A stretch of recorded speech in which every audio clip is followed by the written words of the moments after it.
Hi masters, for you మీకోసం ఛానల్కి స్వాగతం సుస్వాగతం. ముందుగా మన జగద్గురు అయిన బ్రహ్మర్షి పితామహ పత్రిజీ గారికి, మన గురుమాతకి నా ఆత్మ ప్రణామాలు మాస్టర్స్. ఓకే మాస్టర్స్, ప్రతిరోజు మన ఛానల్లోని ధ్యానం, స్వాధ్యాయం, సజ్జన సాంగత్యం జరుగుతుంది మాస్టర్స్.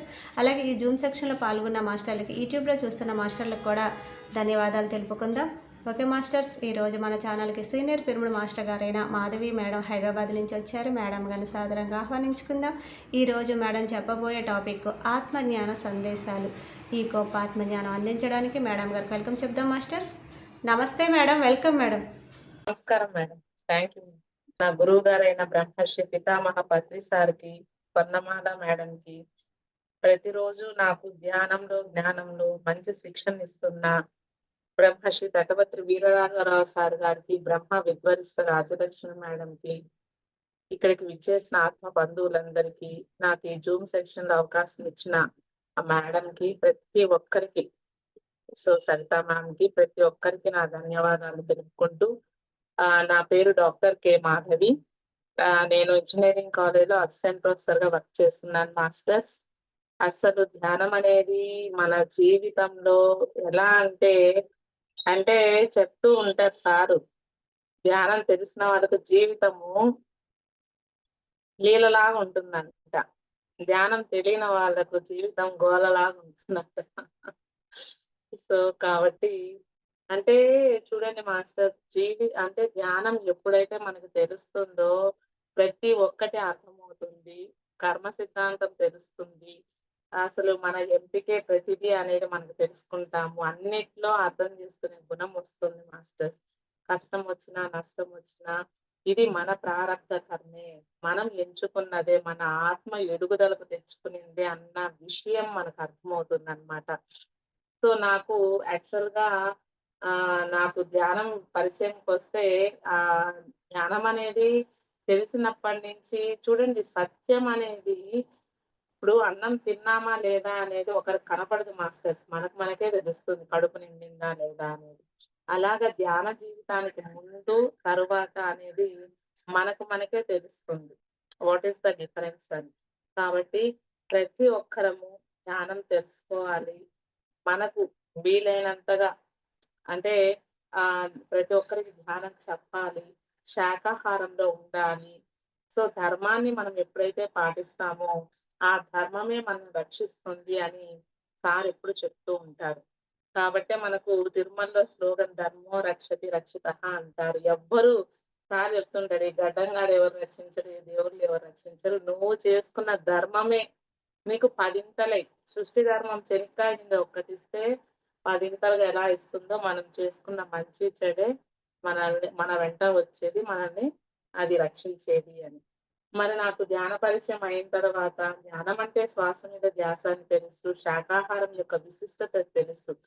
కానీ అంటే నేను కాలేజీలో క్లాసులు చెప్పుతూ ప్లస్ ప్రతి ఈవినింగ్ పిల్లల చేత గాని చేయించేదాన్ని మెడిటేషన్. అప్పుడు సార్ టీవీ9లో అలా వచ్చినప్పుడు పిల్లలు అడుగుతూ ఉన్నప్పుడు రాఘవరావు సారు మా ప్రొద్దుటూరుకొచ్చున్నారు. సార్ మరి పిల్లలు ఇలా సార్ ఫోటోలు చూపించి క్లాప్స్ కొడుతూ ఉంటే నెక్స్ట్ రోజే టీవీ9లో అలా వచ్చిందని అడుగుతూ ఉన్నారు సార్. మరి ఏం సమాధానం చెప్పాలి అన్నప్పుడు సార్ ఒక్క విషయమే చెప్పారు. మన నెత్తిన అక్షంతలు జల్లుతూ ఉంటారు, ముత్యాలు జల్లుతూ ఉంటారమ్మా. మనం ఏది తీసుకోవాలి? నువ్వు ధ్యానం చెయ్యి. ఆ రిజల్ట్ నీకే తెలుస్తుంది. ధ్యానం మానేయి. ఆ రిజల్ట్ నీకే తెలుస్తుంది. దీంట్లో ఎవరి ఇది లేదు అని చెప్పారనమాట. సో, అంటే సారు అంటే మనకు పత్రి సారు ప్రపంచాన్నంతా తిరిగి ప్రతి ఒక్కరికి ధ్యానం చెప్పాలనే సంకల్పంతో బిజీ అన్నమాట. రాఘారావు సారు పత్రి సార్‌ది ఏది అంటే అర్థాన్ని వివరిస్తూ అంటే ఇప్పుడు మనకు టీచర్ చెప్తారు క్లాస్‌లో. కానీ అమ్మ దాన్ని మళ్ళీ ఒక్కొక్క పదాన్ని ఎలా వివరిస్తూ ఉంటుందో, అలాగా సారు, మేడం దగ్గరకొచ్చిన తర్వాత నాకు ప్రతి విషయం గురించి ఇంకా కూలంకషంగా అర్థం కావడం జరిగింది మాస్టర్స్. సో, అంటే ఈరోజు నేను చెప్పబోయే టాపిక్ ఏమంటే, భగవద్గీత సారం శ్రీకృష్ణ సందేశం అనే ఈ బుక్ అన్నమాట. అంటే మనకు పునర్జన్మలు యాక్చువల్‌గా కనిపించే జీవితమే శాశ్వతమని, సుఖాలు, సంతోషాలు ఇవే, చనిపోయిన తర్వాత ఏమొస్తుంది అని మామూలుగా అనుకుంటూ ఉంటాము. కానీ ఒక్క విషయం గుర్తుపెట్టుకోవాలి. సో, ఎప్పుడైతే అంటే వాళ్ళేమనుకుంటారంటే ఇదే అంటే దీంట్లో ఒక విషయం మనం గుర్తు చేసుకుంటే, డబ్బే లక్ష్యమని డబ్బు వెంటే పరిగెడుతూ ఉంటారు. దానికి పాపాలు చేస్తారు, కష్టాలు అనుభవిస్తూ ఉంటారు. సో, అంతేకాదు తినడానికే మన లైఫ్ అన్నట్టు నాన్ వెజ్ అదంతా తిని ఎంజాయ్ జేయాలి. చనిపోయిన తర్వాత ఎవరు జూసారు ఏమి అనేది అంటూ ఉంటారనమాట. చనిపోయిన తర్వాత నేను ఉంటానో, ఉండనో ఇప్పుడే ఎంజాయ్ చేయాలి అని చెప్తూ ఉంటారు. సో, ఇంకా ఏమంటారంటే ఉన్నంతలో అనుభవించకపోతే ఈ జీవితం ఎందుకు వ్యర్థము అని చెప్తూ ఉంటారు. సో, ఇంకా అంటే ఆహ్, భగవద్గీతలో ఇప్పుడు మామూలుగా మనము వాళ్ళు జెప్పారు, వీళ్ళు జెప్పారు అంటే నమ్మతామా, నమ్మమో గాని భగవద్గీతలో శ్రీకృష్ణ పరమాత్మ ఏం చెప్పారంటే, అహమాత్మ గుడాకేశ సర్వభూతాశయ స్థితః. సో, అన్ని సకల భూతాలు అంటే మేకలు, కోళ్ళు ఈ అన్ని ఇప్పుడు నా శరీరం ఉంది. ఎక్కడికిచ్చినా నాకు నొప్పే. అలాగా సృష్టికర్త అయిన ఈ భగవంతుడు సృష్టి చేసింది ఇవంతా. ఆ పశుపక్షాదులను గాని, చెట్లు, చేమలు, పండ్లు ఇవన్నీ మనని అందరిని. సో, వాటిని హింసిస్తే మనకి కష్టాలు రావా? అంటే ఆయన ఏం చెప్తున్నాడు? అహమాత్మ గుడాకేశవు అర్జున. సో, నేను అహమాత్మ గుడాకేశ సర్వభూతాశయ స్థితః. సర్వభూతాల్లో ఉన్నాను అంటే, మేకను కోస్తే, కోడిని కోస్తే, దాన్ని శిక్షిస్తే మనం భగవంతుని శిక్షించినట్లు కాదా? మనకెందుకు రావండి కష్టాలు, బాధలు? ఇవి అంటే దీంట్లో 3 రకాలనమాట. మనము A class, B class, C class train tickets ఎలా తీసుకుంటామో, అసలు మూర్ఖంగా ఉండేవాడు వాడు సి క్లాస్ వాడు ఏం చేస్తాడంటే అసలు నమ్మడు. మనకింకా ఆ! జూసినావులే నువ్వు అది, ఇది అని మూర్ఖంగా వాదిస్తూ ఉంటారు. ఇంగ బి క్లాస్, బి కేటగరీ అంటే తెలుసు. అరే! మనకు గత జన్మలున్నాయి. ఈ పుస్తక పాండిత్యం ద్వారా వాడికి తెలుస్తుంది గానీ, అనుభవంలోకి తెచ్చుకోడు. ఇంగ ఏ క్లాస్ కేటగరీ వాడంటే ఖచ్చితంగా అది పాటిస్తాడు. దాన్ని అనుభవంలోకి తెచ్చుకుంటాడనమాట. మరి పత్రి సార్ గాని ఆహ్, సం రాఘవరావు సారు బాగా అంటే హ్మ్. ప్రాపంచికంగా అందరికి గర్భవతులకు డబ్బులివ్వడం గానీ, బస్ స్టాండ్‌లో వాటరు, చల్ల గాలికి కూలర్స్ అవన్నీ ఇదంతా చేస్తూ ఉంటే పత్రి సార్ ఒకసారి వచ్చున్నాడనమాట. ఇవన్నీ చేస్తున్నాను సార్ అని చెప్తూ ఉంటే, "అరే! ఇది ఎన్ని చేసినా నీకు శరీరానికి సంబంధించింది. ఆత్మ అయిన నీవు నీ కోసం ఏం జేసుకుంటున్నావు?" అని క్వెషన్ ఏసేలోపు సార్‌కి దిమ్మ తిరిగిపోయిందనమాట. అవును. నేను 58 సంవత్సరాలు ఈ కోట్ల డబ్బు వెంటే పడినాను. నా శరీ సె అంటే నువ్వు శరీరం కాదు ఆత్మ. సార్ దగ్గరికి పోతే ఫస్ట్ చెప్పేది ఈ వర్డే. నువ్వు శరీరం కాదు ఆత్మ. నువ్వు ఇవన్నీ చేశావు అంటే నువ్వు శరీరం అంటే అది మంచిదే. నువ్వు చేసేవే కరెక్టే. కానీ ఆత్మ అయిన నీ వెంట వచ్చేది జ్ఞానము. మరి నువ్వేం సంపాదించుకున్నావు? ఆత్మకర్మలు ఏం చేశావు? అన్నప్పుడు సారు చెప్పిందే గాకుండా సారు భగవద్గీత శ్లోకాలు గాని, ఈ వేదాలు, ఉపనిషత్తులు, సారు వీడియోస్ అన్నీ విన్న తరువాత అప్పుడు క్వెషన్ వేసుకున్నానంట. ఆత్మ అయిన నేను ఇన్ని సంవత్సరాలు వేస్ట్ చేసుకొని, ఈ డబ్బు మీదే అంటే మార్నింగ్ 7కి పోతే నైట్ 10, 11 అయ్యేదంట పనుకునే లోపల. మరి ఇన్ని రోజులు నేను సంపాదించింది క్వెషన్ వేసుకున్నాడంట. నా వెంట ఏమన్నా వస్తుందా అంటే ఏమీ లేదని ఎప్పుడైతే గ్రహించాడో, ఇంగ పిల్లల్ని వీళ్ళంతా సార్‌ని అడిగానంట పిల్లలేమన్నా వాళ్ళని ఇండిపెండెంట్‌గా వదిలేస్తే ఇబ్బంది పడుతుంటే, "ఏం లేదు వాళ్ళు ఇంకా చక్కగా ఉంటారు" అని చెప్పారంట. సో, అవన్నీ ఎవరిది వాళ్ళకి పని చేసేసి ఇప్పుడు భీమవరంలో 1, 2 మేడం చూడండి మనం ఇంట్లో అయితే చేసుకుంటాం సాధన. కానీ వంట వండుకోవాలి, వాళ్ళొస్తారు, వీళ్ళొస్తారు, లేట్ అయిపోతుందని టెన్షన్‌గా ఉంటుంది. కానీ సాధన చేసడానికి పత్రి సారే అన్నారు మేడం. సత్యం కోసం మీరు రావాలంటే భీమవరము అని. అక్కడ ఏమవుతుంది అంటే సారు, మేడం చెప్పే జ్ఞానాన్ని వింటాము, రాసుకుంటాము, సాధన చేస్తాము. ఇంగ మనకు ఫుడ్ కోసం గాని భయం లే. హ్యాపీగా మనకు ఆ ఫుడ్ అంతా రెడీగా పెడతారనమాట. కాబట్టి ప్రతి ఒక్కరు అవకాశం ఉన్నవాళ్ళు దాన్ని వినియోగించుకోవాలి అని చెప్తున్నారనమాట. సో, ఇక్కడ మనం ఒక క్వెషన్ వేసుకుంటే, అసలు పునర్జన్మలనేది ఉన్నాయా? మరణానంతర జీవితం ఉందా? మరణించిన తర్వాత నేను ఉంటానా? ఇది చాలా ముఖ్యం అన్నమాట. సో, ఎందుకంటే అసలు మనము సార్ చెప్తూ ఉంటారు.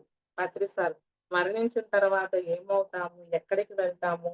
మళ్ళీ ఎక్కడ పుడతాము? ఎలా పుడతాము? ఏ దేశంలో పుడతాము? పురుషుడిగా పుడతామా? స్త్రీగా పుడతామా? అంగ వికలాంగుడిగా పుడతాము. ఇలా లైఫ్‌ని మొత్తం డిజైన్ చేసుకొని ఆడగా పుట్టాలా? మగగా పుట్టాలా? అని మనము ఆ తల్లి గర్భంలోకి ఎంచుకొని ఈ భూమి మీదకొస్తామనమాట. సో, అంటే సో, ఇది ఎప్పుడైతే మనకు అవగాహన ఉంటుందో ఇవన్నీ మన డిజైనే అని వాడు ఏ కర్మ అంటే పాప కర్మ చేయాలన్నా ఆలోచిస్తాడనమాట. మనకిక్కడ 3 ఉన్నాయి మేడం. పాప కర్మలు, పుణ్యకర్మలు, ఆత్మకర్మలు. పాప కర్మలు అంటే జంతువులనే గాదు మనుషుల్ని గాని శారీరకంగా, మానసికంగా హింస పెట్టినా అది పాప కర్మే అన్నమాట. దానికి ఈ చెప్తూ ఉన్నారు గదా! గొలుసే బంధకమే మళ్ళీ కంపల్సరీ దాన్ని అనుభవించాలి. పుణ్యకర్మలు అంటే మనం దేవాలయాలకు, అన్నదానాలు అది ఇది చేస్తూ ఉంటాము. ఆ గుడి కట్టిస్తే మంచిది, ఈ గుడి కట్టిస్తే మంచిది. వృద్ధులకు, అనాథాశ్రమాలకు ఇట్లా డొనేషన్స్ ఇస్తూ అది పుణ్యకర్మ. అది బంగారపు సంకెళ్ళు. ఇది ఇనుప సంకెళ్ళయితే అది బంగారపు సంకె. కానీ ఏదైనా మనకు సంకెళ్ళే గదా! అంటారు సారు. ఆత్మ కర్మలు చేస్తే మనకు ఆ ముక్తి, మోక్షము మన లక్ష్యాన్ని మనం చేరుకుంటాము. అంటే ఇక్కడ ఏం చెప్తున్నారంటే మళ్ళీ నువ్వు పుణ్యకర్మలు చేసినా, మళ్ళీ డబ్బున్న వాళ్ళ ఇంట్లో జన్మ తీసుకుంటావు. అలా జన్మ తీసుకున్న నీకు చూడండి, కొంతమందికి డబ్బుండే వాళ్ళకు అరగని బాధ, నిద్ర రాని బాధ, సాయంత్రం అయితే భర్త ఒక దగ్గరో, భార్య ఒక దగ్గర కామ బాధ ఇవన్నీ కామన్‌గా ఉంటాయి. డబ్బున్నా గాని మనకు అన్నీ ఉంటాయని ఏమి లేవు కదా మేడం. సో, అలా అని చెప్తున్నారు. ఇక్కడ శ్రీకృష్ణ పరమాత్మ ఏం చెప్తున్నాడంటే, అసలు అంటే రెండో అధ్యాయం 13 శ్లోకంలో దేహినోస్మిన్ యదా దేహే కౌమారం యవ్వనం జర తదా దేహాంతర ప్రాప్తి ధీరస్తస్త నముహ్యతి. మానవుడు శరీరం నందు బాల్యము, యవ్వనము, కౌమారం ఎట్లనో ఆ మరణించిన తరువాత ఆహ్, మరలా జన్మ తీసుకోవడము సో, ఈ విధంగానే జరుగుతుంది. అంటే అంటే ఇది బాల్యము, యవ్వనం, కౌమార్యం ఎలా జరుగుతున్నాయో, అలాగే మరణించిన తర్వాత ఇంకో శరీరాన్ని పొందతాడు అని చెప్తున్నారు. ఇంకా భగవద్గీత రెండవ అధ్యాయం 22వ శ్లోకంలో ఏం చెప్తున్నారంటే, వాసాంసి జీర్ణాని యదా విహాయ నవాని గృహ్ణాతి నరోపరాని. తదా శరీరాన్ని విహాయ జీర్ణాని అన్యాని సంయాతి నవాని దేహే. ఇప్పుడు చూడండి మనం స్నానం చేసేటప్పుడు పాత బట్టలు తీసి కొత్త బట్టలేసుకునేటప్పుడు ఆనందం. అలాగే ఆత్మ కూడా ఈ ముదుసలి అయిపోయిన ఈ శరీరం చూడండి 80 ఏజ్ అయిందనుకోండి వాళ్ళేం జేస్తారు? మంచానికే పరిమితం అయిపోతారు. అక్కడే అన్నీ చేస్తారు. ఇంగ అలాంటి శరీరాన్ని వదిలి కొత్త శరీరాన్ని తీసుకుంటుంది. అంటే ఇంగా ఉత్సాహమే గాని దాంట్లో బాధ లేదు అని చెప్తూ ఉంటారు. కానీ యాక్చువల్‌గా చూడండి మనము మరణించిన వాళ్ళ దగ్గర భగవద్గీత పెడతారు. వాళ్ళేం ఆచరిస్తారు మరణించి సో, అంటే ఇప్పుడు అలా అయిపోయిందనమాట. బ్రతికుండే వాళ్ళం మనం వింటే దాన్ని ఫాలో అవుతాం గానీ, ఇప్పుడు ఎట్టయిందంటే ఎక్కడ గీత పెట్టినారో ఆడ చనిపోయినారు అని అనే సిట్యుయేషన్‌కొచ్చేస్తున్నారనమాట. సో, కాబట్టి ఆత్మ అనేది ముదుసలి అయిన శరీరాన్ని వదిలి కొత్త శరీరాన్ని తీసుకుంటుంది కాబట్టి, సో, ఆత్మకు ఆనందమే గాని దుఃఖం లేదు అని చెప్తున్నారు. ఇంకా అంటే ఆత్మకు చావు లేదు అని. ఇంకా రెండవ అధ్యాయం 23వ శ్లోకంలో నైనం చిందంతి శస్త్రాణి నైనం దహతి పావకః నచైనం క్లేదయంత్యాపో శోషయతి మారుతః. అంటే ఆత్మను శస్త్రాలు ఛేదించలేదు, అగ్ని కాల్చలేదు, నీరు తడుపజాలదు. సో, వాయువు ఆర్పివేయును చాలదు. సో, దేహం ధరించడాన్ని జన్మ అని, దేహం వదలడాన్ని మరణము అని ఇక్కడ చెప్తూ ఉన్నారనమాట. ఇంకా రెండవ అధ్యాయం 27వ శ్లోకంలో జాతస్య హి ధ్రువో మృత్యుజ్యోం జన్మ మృతస్య చ. తస్మాత్ పరిహార్యార్థే నత్వం శోచితుమర్హసి. శ్రీకృష్ణ వాళ్ళు ఏం చెప్తున్నారంటే, జన్మించిన వానికి చావు తప్పదు. చనిపోయిన వాడికి మరలా జన్మ తప్పదు. అనివార్యమగు ఈ విషయం గురించి శోకింప తగదు.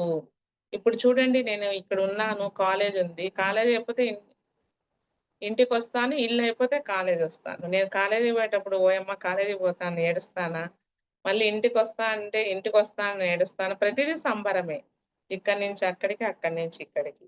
సో, ఇంకా 6 అధ్యాయం 46 శ్లోకంలో ఏం చెప్తున్నారంటే, తపస్విభ్యోధికో యోగి జ్ఞానిభ్యోపి మతోధికః. కర్మిభిశ్చాధికో యోగి తస్మాత్ యోగి భవార్జున. అంటే అందరికన్నా జపతపాలు చేసేవాడికన్నా, పుస్తక జ్ఞానం, పండిత జ్ఞానం కలిగిన వాడికన్నా యోగి గొప్పవాడు. అంటే అర్జునుడికి ఒక డౌటొస్తుంది. ఈ యోగాన్ని అభ్యసించమన్నావు గదా! మధ్యలో నేను చనిపోతే ఏం జేయాలి అని. అప్పుడు శ్రీకృష్ణ పరమాత్మ నాయన చేసుకున్న వాడికి చేస్తున్నంత, నువ్వు మధ్యలో చనిపోయినావు అంటే, మరలా జన్మ తీసుకున్నప్పుడు యోగుల గృహంలో, నీ సాధనకు ఏ ఆటంకం లేని గృహంలోనే నువ్వు జన్మను తీసుకుంటావు. నువ్వు మళ్ళీ ఆ తదనంతరం దాన్ని కంటిన్యూ చేస్తావు అని చెప్పారనమాట.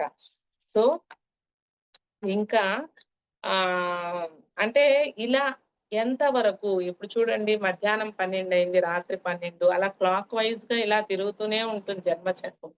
అంటే శ్రీకృష్ణ పరమాత్మ ఏం చెప్తాడంటే, "ఆ బ్రహ్మ భువనాల్లోక పునరావృత్తి నోర్చున మాముపేత్యంతు కౌంతేయ పునర్జన్మ న విద్యతే." సో, అర్జున బ్రహ్మలోకాల్లోంటి లోకాలకు నువ్వు చేరుకున్నా మళ్ళీ తిరిగి రావాల్సిందే. నేనున్న సత్యలోకానికి చేరుకుంటే మళ్ళీ నువ్వు ఇప్పుడు చూడండి మళ్ళీ నేను భూలోకానికి పోయి వీళ్ళని ఉద్ధరించాలి అని అనుకుంటే జన్మ తీసుకోవచ్చు. లేపోతే హ్యాపీగా ఆడే ఉండొచ్చు వాళ్ళిష్టం. కానీ ఈ బ్రహ్మ్ భూలోకం, భువర్లోకం, సువర్లోకం ఏ లోకాలకి పోయినా మళ్ళీ తిరిగి రావాల్సిందే. సత్యలోకం అంటే చూడండి ఇప్పుడు మన పత్రి సారు, బుద్ధుడు, శ్రీకృష్ణ పరమాత్మ, రాముడు ఇటువంటి వారు ఆ లోకానికి వెళ్లి వాళ్ళు జగత్తును ఉద్ధరించేదానికి వాళ్ళకిష్టమైతే రావచ్చు. ఇప్పుడు నేను మా ఊరికెళ్తాను. సార్ గాని వీడియోస్ చెప్పాడు. నేను మా బోధనకెళ్తే చిన్ననప్పటి నుంచి స్కూలు, ఆ సినిమా హాలు ఇవన్నీ చూసి వస్తాను. చూస్తాను. చూడాలంటే చూడొచ్చు. లేతే అలా మనం అవతారం తీసుకోవాలంటే తీసుకోవచ్చు. అది చాయిస్ అన్నమాట. ఇప్పుడు చూడండి ఫస్ట్‌కి మార్కులొచ్చినోడికి చాయిస్ ఉంటుంది. వాడు ఏ ఊర్లో అడిగినా, ఏ కాలేజ్ అడిగినా ఇస్తారన్నమాట. అలా మనము ఆ లోకానికి చెంది చాయిస్ నువ్వు రావాలంటే రావచ్చు లేదా ఉండొచ్చు. సో, అలానే కదా! ఇప్పుడు పత్రి సారు ఈ హింస ఎక్కువైపోయిందనే ఆయన అవతారాన్ని జన్మని తీసుకొనొచ్చాడనమాట. అంటే ఈ భూమి మీద చూడండి నిజమే మనకు మంతెన సత్యనారాయణ సార్ గాని ఒక స్పీచ్‌లో చెప్పారు. ఈ భూమి మీద పత్రి సారుతో మారినన్ని మనుషులు ఎవరి దానికి ప్రభావితం కాలేదు. ఆయన చాలా మందిని చక్కగా మార్చగలిగినారు అని చెప్పారనమాట. నిజంగా నేను తెలుసో తెలియకో తింటూ ఉన్నాను. మరి ఎప్పుడైతే శాకాహారమే మానవాహారం అనే బుక్కు చదువున్నానో, సో ఎంతో నేను మాని, మా ఇంట్లో అంతా మానేసి ఎంతోమంది ఇంకా నేను లెక్చరర్‌గా వర్క్ చేస్తున్నాను కాబట్టి, పిల్లలందరికీ నాన్న తెలియక తింటున్నాము. మనలా మనకొక్క రవ్వ అది సూది మనం గుచ్చుకుంటేనే ఎంతో బాధపడతాము. అది మనలాగే జన్మ తీసుకున్నాది. మనమెంతో వాటికది. ఆ లైఫు జంతువుల జన్మ అయిపోయి మనమొచ్చాము. మీరే ఆలోచించండి. పులి, సింహం మాంసం తిని ఎంత కోపమో, అలాగే మనకు గాని అటువంటి థాట్సే ఉంటాయి. ఆవు, ఎద్దు గమనించండి. అది గడ్డి అది తిని ఎంత పీస్ ఆఫ్ మైండ్ ఉంటుందో అని ఇలా పిల్లలకి ఎక్స్‌ప్లెయిన్ చేస్తూ ఉంటాననమాట. వాళ్ళు గాని ఆలోచిస్తారు. చూడండి మనం చనిపోతే కళ్ళతో చూస్తేనే అరిష్టమని కాళ్ళు చేతులు కడుక్కుంటూ ఉంటే దాన్ని చంపి, ఆ పేగులు, రక్తం, మాంసాన్ని తీసేసి దాని ప్లేస్‌లో మసాలాలు ఇంగ్రీడియెంట్స్ అంతా పెట్టేసి, ఆ పీనుగును మన లోపలేసేస్తున్నాము. ఒక చనిపోయిన మనిషిని కళ్ళతో చూస్తేనే అరిష్టమని కాళ్ళు చేతులు కడుక్కుంటా అంటే నేరుగా డైరెక్ట్‌గా దేహమే దేవాలయము అన్న ఈ దేవాలయంలో భగవంతుని బిడ్డలైన మూగజీవాల్ని వేస్తూ ఉంటాం. నేను ఇదే మేడం చెప్తూ ఉంటాను. ఇద్దరు బిడ్డలున్నారు. ఒకరు పుష్టిగా ఉన్నారు. ఒకరు బలహీనంగా ఉన్నారు. తల్లిదండ్రులకు బలహీనంగా ఉన్న బిడ్డ పైనే ఎక్కువ ప్రేమ. పుష్టిగా ఉన్నవాడు ఎలా అయినా బతికిపోతాడు. వీడి గురించి అలాగా మనం ఒక చీమనైనా ఇప్పుడు చంపేయొచ్చు. అలా ఇప్పుడు మీరు చూడండి ఎక్కడైనా సరే మా మా ప్రతి దేవుడు ఒక్కొక్క జంతువుని పెట్టుకున్నాడు గానీ, ఒక్కొక్క మానవుడిని ఎవరన్నా పెట్టుకున్నారేమో. అది చూడండి శివుడు పామును, నందిని, వినాయకుడు ఎలుకను, కుమారస్వామి నెమలిని, పార్వతీదేవి పులిని, అలా ఒక్కొక్క దేవుళ్ళు ఒక్కొక్క జంతువుల్ని ప్రేమిస్తూ ఉన్నారు. కాబట్టి సో, ఆ మూగజీవాలు ఇప్పుడు తల్లి ముందరే బాగున్న పిల్లోడు, బాగలేని పిల్లోడిని చూస్తే చూడాలి, లేపోతే లేదు. ఇది మనకు తెలిసిన ఎగ్జాంపుల్. నువ్వలా చూడకుండా వాడు బాగుండేవాడు బలహీనంగా ఉన్న బిడ్డను కొడతా, తిడతా వాడినేదైనా చంపేస్తూ ఉంటే తల్లి చూస్తుంది. ఒక్కసారి అదే అండి మనకిప్పుడు కరోనా గాని రావడం చూసింది చూసింది ప్రకృతి మాత. ప్రకృతిలో ఏది తప్పు లేదు అంటారు పత్రి సార్. అయ్యో! గొయ్యో! ఇప్పుడు మనం చూడండి మేడం ఎంతో మందికి చెప్తూ ఉంటాం. అయి కొయ్యకూడదు, చేయకూడదు. మొన్నైతే మేము బయటికెళ్ళేటప్పుడు నత్తలు దాన్ని తాడుతో కట్టేసి అమ్ముతూ ఉన్నారు. సో, ఇలా చెప్పాను. ఇది నువ్వు చేసుకున్న కర్మ. రామదాసు రామచిలుకను బంధించే బందీపాలైనాడు. నువ్వు నిన్నేమన్నా అది ఇబ్బంది చేస్తే నువ్వు చంపొచ్చు. అది ధర్మం. పులి, సింహం మనల్ని చంపుతాయి కాబట్టి నువ్వు చంపొచ్చు. అది ధర్మం. అయ్యేమన్నా నీకు చేసినాయా? ప్రకృతిలో ఉండేటి ఆ మూగజీవాల్లో భగవంతుడున్నాడా అని చేసినప్పుడు ఆయన ఒకసారి ఆలోచించాడు మేడం. నువ్వు తీసుకొనెళ్తావు. ఆ! కుటుంబం అంతా జరిగి ఉంటుంది. కానీ నువ్వు డబ్బు ప్లస్ కర్మని తీసుకుంటున్నావు. కూరగాయలు అమ్ముకుంటే నీకు డబ్బే వస్తుంది గానీ కర్మ రాదు. ఈ బాధ నువ్వు తప్పకుండా అనుభవించాలి అని చెప్పి ఆ బుక్ గాని ఇచ్చాను మేడం. ఇంగ చెప్పడం వరకే మన బాధ్యత. వాడు ఫాలో అయినాడా కర్మను తగ్గించుకుంటాడు. లేకపోతే అనుభవిస్తాడు. ఇప్పుడు అదే మేడం మనము కుంటోళ్ళు, గుడ్డోళ్ళు గాని నేను ఫస్ట్‌లో అయ్యో! అనుకుంటున్నాను. కరుణామయుడైన భగవంతుడు వాళ్ళకి ఆ గతి ఇచ్చాడు అంటే వాళ్ళు ఇంకెంత కర్మ చేసుంటారు. ఇప్పుడు మనం వాళ్ళని అయ్యో! అనడము భగవంతుడిని తప్పు పట్టినట్టే గదా! ఆయనకి లెక్కలు తెలీదా? ఆయనకేం తెలీదా? అయ్యో! అనడం అంటే మనకు తెలిసి తెలియని తనమే అన్నమాట. వాళ్ళు చేసుకున్న కర్మకు ఇప్పుడు ఆ మేక కాళ్ళు, కోడి కాళ్ళు అవన్నీ తిని కట్ చేసున్నప్పుడు కాళ్ళు లేని విలువేంటో వాడికి తెలియాలంటే వాడు ఆ జన్మను మనమే డిజైన్ చేసుకుంటాం గదా! మన వీడియోస్‌లో ఆకాషిక్ రికార్డ్స్‌లో చూసి. అరే! ఇంత సఫర్ చేశాను గాబట్టి నాకు ఇటువంటి జన్మ కావాలి అని. సో, కాబట్టి మనము ఈ భగవద్గీతలో గాని ఎటువంటి ఆహారం తినాలి? ఏ విధంగా ప్రవర్తించాలి? ఇది అర్జునుడు, కృష్ణుడు చెప్పేది కాదు మేడం. మనందరికీ పత్రి సార్ ప్రతి స్పీచ్‌లో చెప్తూ ఉంటాడు. ఏది వేమన పద్యాలు గాని, భగవద్గీత శ్లోకాలు గాని ఇవన్నీ ఏమవుతాయంటే ధ్యానానికి మనకు ఇంట్రెస్ట్‌ని కలగజేస్తాయి మేడం. సార్ చెప్తూ ఉంటారు. మీరు ధ్యానం వెంట 40 రోజులు పరిగెత్తండి. ఇది హీరో, హీరోయిన్ ప్రేమ పెళ్లిలాగా. హీరో ఏం చేస్తాడు? హీరోయిన్ వెంట కొన్ని రోజులు పడతాడనమాట. మళ్ళేం చేస్తుంది ఆమె వాడి ప్రేమకు దాసోహం అయిపోయి ఎలా ఉంటుందో, 40 రోజులు ధ్యానం వెంట పడండి. మళ్ళీ ధ్యానం మీకు దాసోహం అయిపోతుంది అని చెప్తాడనమాట. ప్రతిదీ అంటే మనకు ఇప్పుడు నా జీవితంలో గాని మేడం పీహెచ్‌డీ జాయిన్ అయ్యేటప్పుడు సార్‌ని అడుగున్నాను.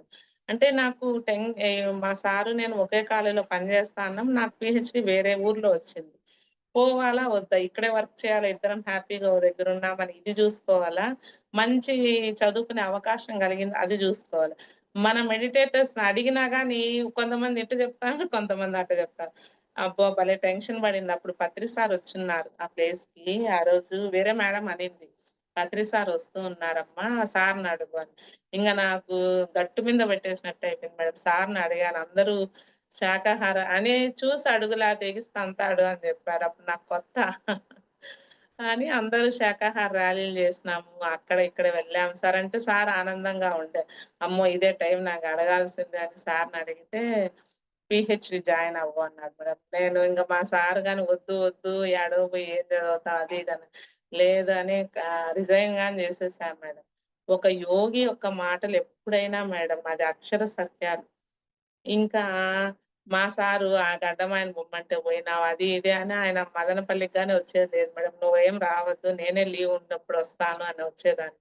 ఒక 2, ఒక 6 మంత్సో, 1 ఇయరో మేడం మా సార్‌కి ఉన్నట్టుండి జాబ్ పోయింది. ఇక్కడ నాకు జాయిన్ అయిన 1 మంత్‌కే మేడం వుమెన్ సైంటిస్ట్ అవార్డొచ్చి 20,30,000 క్యాష్ ఇదొచ్చింది. అంటే మంత్లీ నాకు 40,000 అమౌంట్ ఇచ్చేవారు. మా సార్ జాబ్ పోయింది. అంటే 40,000 నాకు వస్తూ ఉంది గదంటే, ఆ ముందు మంతే జాబ్ పోయే ముందు మంతే అడుగున్నాను. నాకీడ 40,000 వస్తూ ఉంది. నువ్వు వచ్చేయి అంటే, "ఆ గడ్డమని చెప్తే పోయినావు. మేము రాము" అది ఇది అన్నారు. కానీ మా సార్ జాబ్ ఉన్నట్టుండి పోయింది మేడం. ఇంగ ఈ మనిషి జాబ్ పోయి ఆడేం చేస్తాడు? నా కాడికే వచ్చి ఇన్‌కమ్ అదే అయింది మేడం మాకు. అప్పుడు ప్రెగ్నెన్సీ, పిల్లలు అసలు కొన్ని వేలు, లక్షలు పెడితే అయ్యే పీహెచ్‌డీ నాకు గవర్నమెంటే లక్షలిచ్చి చదివిచ్చిందనమాట. అందుకని నాకు ధ్యానం అన్నా, ధ్యానం పిల్లలకి చెప్పాలన్నా, ఎప్పుడెప్పుడు అవకాశం వస్తుందా? ఒకవేళ నేను జేసుకోవాలన్నా, ఇప్పుడు ఇంట్లో ఉన్నాను. నేను జేసుకుంటాను. నన్ను నన్ను ఉద్ధరించుకోవాలి. మనము ఇంకొకరికి చెప్పాలి. సరే ఇప్పుడు నేను జేసుకునేదానికి అవకాశం, బయటికి పోయినప్పుడు ఒకరికి చెప్పేదానికి అవకాశం అని నాకు కొంచెం చెప్పాలన్నా పిల్లలకి, నాకు చేసుకోవాలన్నా మంచి ఇంట్రెస్ట్. ఎందుకంటే నేను ఆ లాభం పొందాను మేడం. జస్ట్ నా లైఫ్ యూ టర్నే అని చెప్పొచ్చు. మెడిటేషన్‌కి ముందు, తర్వాత. సో, ఎప్పుడైతే మనము చూడండి మేడం, మనం ఇందాకే చెప్పుకున్నాం. చెనిక్కాయ గింజ ఒకటేస్తే 10 ఇంచినట్టు, నేను పిల్లలకి చెప్పడం, బస్‌లో పోయేటప్పుడు గాని స్పిరిచ్యువల్ మెడిటేషన్ అని క్లిక్ చేసి, చూడండి మనకు ఆలోచనలు ఇలా వస్తాయి, ఎనర్జీ ఇలా వస్తుందని ఒక నిమిషం చూపిస్తా. అంటే డెలివరీ రేపనంగా గాని ఈరోజు ఇంజినీరింగ్ కాలేజ్‌కి పోయినా మేడం మెడిటేషన్‌కి చెప్పాను. 3 నార్మల్ డెలివరీ అయినాయి. రూపాయి ఖర్చు లేదు. చదువు గాని లక్షలిచ్చి గవర్నమెంటే చదివిచ్చింది. మరి ఎక్కడ ఏ ఇబ్బంది, ధ్యానం చేసే వాళ్ళకు మేడం ప్రకృతి కోడి పిల్లల్ని తన రెక్కలతో ఎలా కాపాడుతుందో, ధ్యానం చేస్తున్నామంటే ప్రకృతి ఒడిలో ఉన్నట్టే. మనకు ఎటువంటి ఇబ్బందులు రానిదనమాట ధ్యానం. సో, అటువంటి సార్ ఎప్పుడు చెప్తూ ఉంటారు మేడం. ధ్యానం అంటే జీవితంలో జిలేబీ లెక్కనుంటుంది. ధ్యానం చేయని వాళ్ళకు గజిబిజి లెక్కనుంటుంది అని అంటా ఉంటారు. నిజంగా ధ్యానం అనేది చేస్తే ఆహ్, ధ్యానం చేస్తే చప్పట్లు, ధ్యానం చేయకపోతే ఇక్కట్లు అని సారు, ఎందుకంటే మనకది ప్రమోట్ చేసేదానికి మంచిగా, "అరే! కూర్చునేది నేర్చుకో ఫస్టు. ఆ శ్వాస మీద ధ్యాస పెట్టు. ముక్కులోని గాలే ముక్తికి దారి" అని చెప్తూ ఉంటారు సార్. కాబట్టి మనము మేడం ఈ శరీరం వచ్చిన సాధన కోసం, ఈ శరీరం వచ్చిన పిల్లల్ని కనడానికో, లేపోతే ఏదో మనమేదో ఐఏఎస్ ఆఫీసర్ కాడానికో అది ఉండాలి. ప్రాపంచికంగా చదువుండాలి. ఒకరి దగ్గర దేహి అనకుండా. కానీ ఆధ్యాత్మికంగా ఈ శరీరాన్ని మనం తెచ్చుకునింది ఆత్మ ఉన్నతి కొరకు. రాజలక్ష్మి మేడం ఎప్పుడు చెప్తూ ఉంటారు. ఈ శరీరం ఒట్టిగా ఉంటే శవము. ఆత్మ ఒక్కటే ఉంటే దెయ్యము. ఈ 2 కలిస్తేనే మనం ఏదైనా చేయగలుగుతాం. ఒక్కొక్కటి ఉంటే ఏమి చేయలేం. ఒట్టి శరీరం ఉన్నా ఏం చేయలేం. ఒట్టి ఆత్మ ఉన్న శరీరం లేకపోతే ఏం చేస్తుంది మేడం? కాబట్టి రాఘవరావు సార్ ఎప్పుడు చెప్తూ ఉంటారు. అద్దె ఇంట్లో మనం వెంట వచ్చే వస్తువులనే కొనుక్కుంటాం. ఫ్రిడ్జ్ గాని, ఏసీ గాని, సోఫా సెట్ గాని. అదే మనము అలా ఈ గోడలకు పెయింటు, కలరు ఇవేమి ఏసుకోము. ఎందుకంటే ఎప్పుడైనా ఎళ్ళిపోవాల్సిందే అని. అలాగే ఈ శరీరం గాని మనకు అద్దిల్లు లాంటిది. దీన్ని ఉన్నప్పుడే వినియోగించుకోవాలి అని సార్ చెప్తూ ఉంటారు మేడం. మామూలుగా ఈ జూమ్‌లో 4-6:30 వరకు అవకాశం ఉంటుంది మేడం. మామూలుగా ఇట్టా పని టైం గాకుండా ఎర్లీ టైమ్‌లో అందరూ పనుకుంటారు గాబట్టి, మనం సాధన చేసుకోవచ్చు. కొంతసేపు సార్ చెప్పింది వినొచ్చు. ఒకవేళ మనం వంట అది ఇది అని ఆ టైం అంటే బ్లూటూత్ అయినా పెట్టుకొని నేను స్పీకర్ ఆన్ చేసుకొని ఇంట్లో అందరూ వింటూ ఉంటారు. ఏ ఏమో మేడం ఒక ఐడియా ఒక జీవితాన్నే మార్చేస్తుందని ఒక వర్డ్ చాలు మనకు మార్చను. సో, ఎప్పుడు మనము ఒక్కటే మేడం మన రియల్ ఎగ్జాంపుల్స్, ఇల్లు రోజు తుడుచుకుంటా అంటేనే క్లీన్‌గా ఉంటుంది. ఒక వారం రోజులు తుడచకపోయినా ఎలా మురికి పడుతుందో, ఇదైతే పనామెను పెట్టుకోనో అదో ఏదో క్లీన్ చేసుకుంటాం మేడం. మరి మన మనసును శుద్ధి చేసుకోవాలంటే శ్వాస మీద ధ్యాసే, సాత్వికమైన శాకాహారము, బుక్స్ రోజు చదువుతూ ఉండాలి. సజ్జన సాంగత్యం చేస్తూ ఉండాలి. మనకున్నంతలో సేవ. మామూలుగా సేవ అంటే అందరూ డబ్బు డబ్బు అంటారు మేడం. ఒక కార్యక్రమం జరగతాంది. 10 మందిని పిలిచడం అది సేవే. లేదా ఆడేదైనా అరేంజ్‌మెంట్స్ కుర్చీలేయడం గానీ, భోజనం ఉంటే వాళ్ళకి 10 మందికి పెట్టడం గానీ, రూ. 100 ఉంది రూ. 10 ఇవ్వడం గానీ, ఇదంతా సేవే అన్నమాట. ఎప్పుడైతే అలా మనం చేస్తూ ఉంటామో, మన ఆత్మ ఉన్నతికి ఎంతో దోహదపడుతుంది అని చెప్తూ ఉంటారు మేడం. ఇప్పుడు చూడండి మేడం, మనం ఎంచుకున్న శ్వాసలయిపోతే, మనము ఎక్కడున్నా వెళ్ళిపోవాల్సిందే. ఇప్పుడు ధ్యానం అనేది అంటే నేను అప్పుడు గంట సేపు అట్లా చేస్తూ ఉన్నాను మేడం. సో, ఇప్పుడు రాఘవరావు సార్ ఏం చెప్తారంటే మానవుడంటే 3 శరీరము, మనస్సు, ఆత్మ. శరీరం అంటే చేతుల్లో చేతులు పెట్టేసి కాళ్ళు 2 క్రాస్ చేసేస్తాం ఈజీ. కానీ మనసు దగ్గర ఉన్నప్పుడు మనం మ్యూజిక్కు, పాటలున్నప్పుడు ఈ మనసు పనిచేస్తూనే ఉంటుంది. ఇది జీరో అయితేనే మనం ఆత్మ దగ్గరికెళ్తాము. కాబట్టి సైలెన్స్ మెడిటేషనే మీరు చేయండి. అంటే సార్ చేస్తున్నారని మనం అనొచ్చు. మేడం షిరిడి సాయిబాబా చేత్తో కలిపినాడని మనం కలపొచ్చా? అలా వాళ్ళకి కొన్ని సార్ గాని చెప్పారు పత్రి సార్. నేను చెప్పింది చేయండి గానీ, నేను చేసింది చేయొద్దు అని. సో, నేనప్పుడు 1 అవర్ అట్లా మూకుమ్మడిగా అలారం పెట్టుకొని కృష్ణుడిదో ఏదో ఒకటి మ్యూజిక్ అలా పెట్టుకొని అలా చేసేదాన్ని. సో, ఎప్పుడైతే ఇట్లా సార్ ఎక్స్‌ప్లెయిన్ చేశారో నేను సైలెన్స్ మెడిటేషనే చేస్తూ ఉన్నాను మేడం. సార్ ఒక్కటే చెప్తూ ఉంటారు. ధ్యానం చేస్తున్నామంటే మన ప్రవర్తనలో మార్పు రావాలి. పాలల్లో అంటే మార్పంటే మనమేం మారిపోము. అంటే సారు నవ్వుతూ జోక్ చేస్తూనే మరి బోర్ అనిపియదు. మనమేమో అట్టా ఇట్టా మారిపోము అద్దంలో చూసుకునేటట్టు.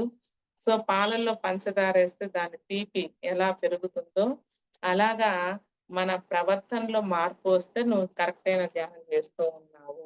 మన కోపం తగ్గకపోయినా, మన ప్రవర్తన మారకపోయినా, మనం ఏదో మూకుమ్మడిగా చేస్తున్నామంటే చేస్తున్నామనే తప్పితే దాంట్లో రిజల్ట్ అనేది ఏమీ ఉండదు అని చెప్తూ ఉంటారు మేడం.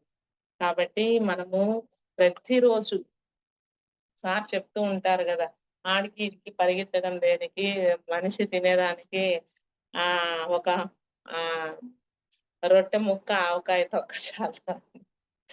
కానీ చూస్తా అంటే ప్రపంచం ఉంది ఏమి పరిగెత్తా అంటారు. ఆ శ్వాస అనేది ఆగిపోతే దాన్ని చెప్తూ ఉంటారు మేడం. ఎ ఎ ఎత్తుబడి ఎప్పుడు అని చనిపోతానంటే ఎత్తేయడం ఎప్పుడు అని. ఆ చనిపోవడం ఆడ పడేస్తూ ఉంటారు. కానీ వీడు బ్రతికున్నప్పుడు అసలు నేనెందుకొచ్చాను?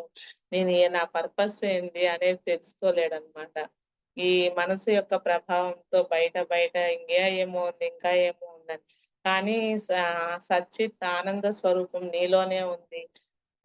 భగవంతుని సత్ అంటే సత్యమైన వాడు, చిత్ అంటే చైతన్యవంతమైన వాడు, ఆనంద స్వరూపుడు. మనలోనే పెట్టుకొని బయట ఎతుకుతూ ఉంటామనమాట. అదే మేడం చివట మా అమ్మవారు గాని చెప్పింది. కూర్చుంటే కుప్పలు, తిరిగితే తిప్పలు అని.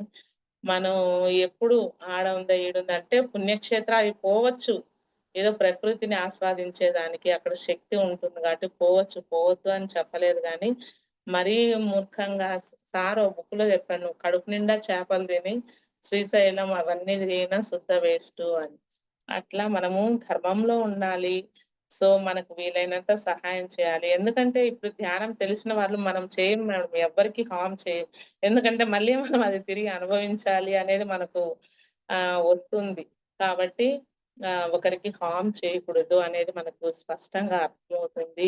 మేడం ఒక్క విషయం మేడం.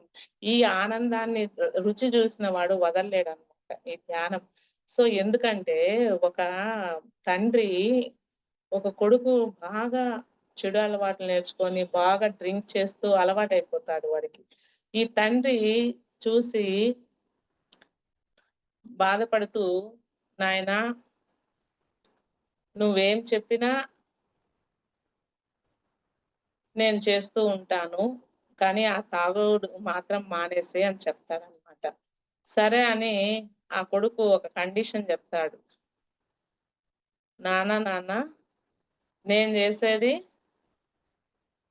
నేను 2 నెలల్లో మానతాను. కాకపోతే ఒక కండిషను నాతో పాటు నువ్వు గాని తాగాలి అని. సరే వాడు మానతాడు గదా! అనే ఒక్క ఉద్దేశ్యంతో ఆయనేం జేస్తాడంటే ఈయనతో పాటు తాగుతూ ఉంటాడనమాట. సో, ఒక 2 మంత్స్ అయిన తర్వాత కొడుకేం జేస్తాడంటే ఇచ్చేస్తాడనమాట. "ఇదో నాన్న నేను ఈరోజు మానేస్తున్నాను" అని. కానీ తండ్రి ఏం జేస్తాడంటే, "అరే! నువ్వు మానేవు, మానకపోయేవు. నేను మాత్రం కంటిన్యూ జేస్తాను" అని చెప్తాడనమాట. అంటే ఇప్పుడు మనకేమర్థమవుతాందంటే, ఈ ఆనందం చు చవి చూసిన వాడు ఇంగ ఏదైనా వాడికి దిగదుడిపే అనేది అర్థమవుతుందనమాట. కాబట్టి మనం ప్రతి ఒక్కరం ధ్యానం చేసి, సో, మన లక్ష్యాన్ని, గమ్యాన్ని అంటే సత్యలోకము, మన గమ్యం ఒక పూర్ణాత్మగా మారడము, ఇలా మనం తెలుసుకుంటే, సో, మన జన్మ లక్ష్యాన్ని, గమ్యాన్ని అంటే మనం తల్లి బిడ్డలను కని నాలాగా నువ్వు ఒక కుటుంబాన్ని ఏర్పరచుకొని ఎలా చెప్తుందో, అలా పూర్ణాత్మ నుంచి అంశాత్మలుగా వచ్చిన మనము, సో, ఒక లక్ష్యాన్ని, గమ్యాన్ని మన పూర్ణాత్మ ఏర్పరుస్తుందనమాట. అలా మనం ఫుల్‌ఫిల్ కాలేదనుకోండి, మళ్ళీ జన్మ తప్పదు అని. సో, కాబట్టి మనం ప్రతి ఒక్కరము ఈ ధ్యాన ప్రచారం చేస్తూ, మనకున్నంతలో సేవ చేస్తూ, రోజు అంటే ఒక చెట్టుకు ఎరువు, విత్తనాలు, గాలి, సూర్యరశ్మి ఎలా అవసరమో, సో మేడం ఎప్పుడో మాట చెప్తూ ఉంటుంది.